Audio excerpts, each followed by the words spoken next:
नमस्कार बंधु आज के आमी देखाबो चिकेन पकोड़ा। चिकेन पकोड़ा करार जोन्नो आमी 400 ग्राम चिकेन निয়েছি। चिकेनटाके आमी भालो करे धुए ভিনিগারে ভিজিয়ে রেখেছি। কিছুক্ষণ পরে আমি ভিনিগার থেকে তুলে নেব এই চিকেন পিসগুলো। এই দেখুন জল থেকে ছেঁকে আমি চিকেনের পিসগুলো তুলে নিয়েছি। তবে ভিনিগারের বদলে আপনারা এখানে লেবুও ব্যবহার করতে পারেন। এবার এই চিকেনের উপরে আমি দিয়ে দেব রসুন বাটা। একটু বেশি রসুন বাটা দিলে খেতে টেস্ট হয়। আর দিয়ে দিচ্ছি আদা বাটা, আর দিয়ে দেব পেঁয়াজ বাটা, দিয়ে দেব লবণ আর লঙ্কা গুঁড়ো, দিয়ে ভালো করে এটাকে মিক্সিং করে নেব। তারপর দিয়ে দিচ্ছি গোলমরিচ গুঁড়ো, কাঁচা লঙ্কা বাটা, আর দেব একটু কাশ্মীরি লঙ্কা গুঁড়ো। দেখুন কাশ্মীরি লঙ্কা গুঁড়ো সামান্য একটু দিচ্ছি যাতে কালারটা ভালো হয়। এরপর এটাকে আমি ম্যারিনেট করে নেব চিকেনটাকে। এ দেখুন ভালো করে আমি মিক্সিং করে নিয়েছি। এই ম্যারিনেট করা চিকেনটাকে আমি আধ ঘন্টার মতো রেখে দেব। তারপরে আমি দিয়ে দেব দুটো ডিম আমি ফাটিয়ে দিয়ে দিচ্ছি। এই ম্যারিনেট করা চিকেনটাকে ডিমটার সঙ্গে ভালো করে মিক্সিং করে নেব। এই মিক্সিং করার পরে আমি দিয়ে দেব কর্নফ্লাওয়ার। দেখুন পরিমাণ মতো আমি কর্নফ্লাওয়ার দিয়ে দিচ্ছি। এই কর্নফ্লাওয়ারটাকে চিকেনের সঙ্গে ভালো করে মিশিয়ে নেব। ভালো করে মেশানোর পরে আমি এতে দিয়ে দেব কিশোরী রং, সামান্য একটু কিশোরী রং দেব।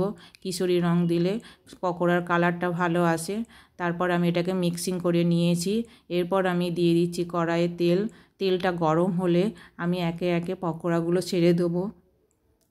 দেখুন একটা একটা করে আমি পকোড়া ছেড়ে দিচ্ছি।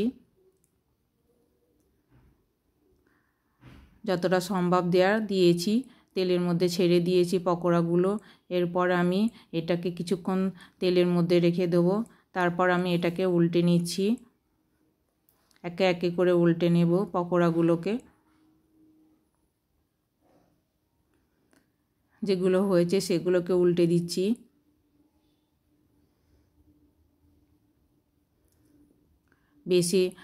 বেশি জোরে আঁচ দিয়ে আমি এটাকে ভাজবো না, মিডিয়াম আঁচে আমি পকোড়াগুলো ভাজবো, নাহলে বেশি লাল হয়ে যাবে। পকোড়াগুলোকে এমনই ভাজবো যাতে মুচমুচে হয় আর সফটও হয়। দেখুন আমার পকোড়াগুলো হয়ে গেছে, কালারটা খুব সুন্দর এসেছে। এবার আমি পকোড়াগুলোকে সব তুলে নিচ্ছি। সব পকোড়াগুলো তুলে নিয়েছি। এরপর আবার ওই তেলে যেটুকু বাকি আছে বাকি অংশটুকু আমি এই তেলের মধ্যে একে একে করে ছেড়ে দিচ্ছি। সবগুলো দিয়ে দিয়েছি, একটু কিছুক্ষণ তেলের মধ্যে ভাজা হোক। এরপর আমি এগুলোকে উল্টে দেব। ওয়ান সাইড হয়ে গেছে, উল্টে দিচ্ছি পকোড়াগুলোকে। পকোড়াগুলোকে এমনই ভাজবো যাতে শক্ত কাঠখড়টা না হয়। শক্ত কাঠখড়টা হলে খেতে ভালো লাগে না। এই দেখুন মুচমুচে অথচ সফট হবে, এমন সফট হবে না যে যাতে ভেতরে কাঁচা থাকে। দেখে শুনে এটাকে ভেজে তুলতে হবে। এই দেখুন আমার পকোড়াগুলো আবার হয়ে গেছে, আমি তুলে নিচ্ছি। এরপর আমি এতে দিয়ে দেব চাট মশলা।